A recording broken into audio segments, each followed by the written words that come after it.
नमस्कार, मी मोहिनी मारुती कलवडे। आज अनिल भाऊ नरोडे यांनी सोशल फाउंडेशन तर्फे शिबिराचे 2 महिन्यापूर्वी शिबिराचे आयोजन केले होते। त्याचे साहित्य वाटपचा कार्यक्रम आज इथे आहे। अनिल भाऊ नरोडे यांनी आतापर्यंत खूप काही आमच्या नवलखुटे गावासाठी कामं केलेली आहेत। इथून मागे ते इच्छुक नसतानाही जनसेवेसाठी भरपूर अशी कामे त्यांनी आतापर्यंत केलेली आहेत। दिवाळीच्या वेळेस आदिवासी समाजासाठी फराळाचा वाटप, त्यानंतर रक्षाबंधनच्या पिरियड मध्ये लेडीजला साडी वाटप, त्यानंतर आदिवासी समाजासाठी क्रिकेट टूरला म्हणा अशा अनेक वस्तूंचा किंवा अनेक उपक्रमांचा त्यांनी लोकांसाठी केलेला आहे। तसेच अनिल भाऊंनी आतापर्यंत 70 ते 100 लोकांचे मोतीबिंदू तसेच डोळ्यावरती पडदा आलेल्या लोकांचे ऑपरेशन केलेत आणि ऑपरेशन करूनही त्यांचे सगळ्यांचे सक्सेसफुल झाले आहेत। ऑपरेशन झाल्यानंतरही त्यांनी लोकांना चेकअपसाठी नेले होते, कारण ते चेक करण्यासाठी, कारण लोकांचे ऑपरेशन सक्सेसफुल झालेत की नाही हे पाहण्यासाठी। म्हणजे इथपर्यंत काळजी त्यांनी महिलांची किंवा जनतेची काळजी आतापर्यंत घेतलेली आहे। नमस्कार, मी अश्विनीताई मेमाने।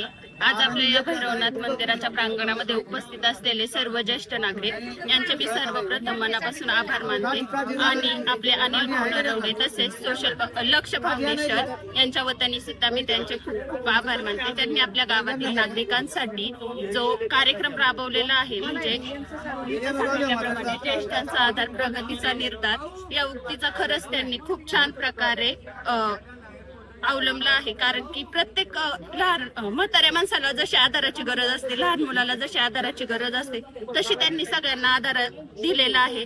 त्यामुळे मी त्यांचा खूप आभार मानते। माझे नाव नयना सचिन जाधव।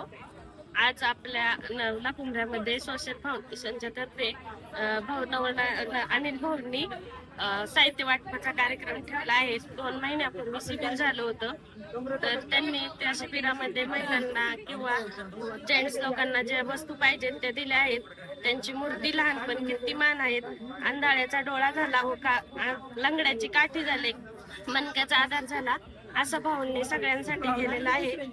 असं जर सगळ्यांनीच केलं तर कुणालाही कशाची गरज लागणार नाही, पण भाऊंनी आज घरातल्यांची न बाहेरच्यांची सर्वांची काळजी घेतली। अनिल भाऊ नरोडे यांच्या लक्ष फाउंडेशन तर्फे ज्येष्ठांसाठी शिबिराचं आयोजन केलं होतं। त्यामार्फत आता साहित्य वाटपाचा कार्यक्रम आज ठेवलेला आहे।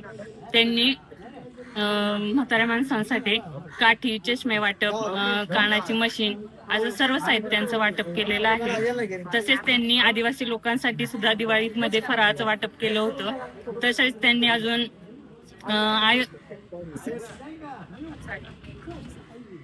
क्रिकेटचे सामने भरवले होते। असं त्यांनी भरपूर कार्य केलेलं आहे। तसेच ज्येष्ठांनी त्यांना पुढील वाटचालीसाठी शुभेच्छा द्याव्यात एवढी मी विनंती करते।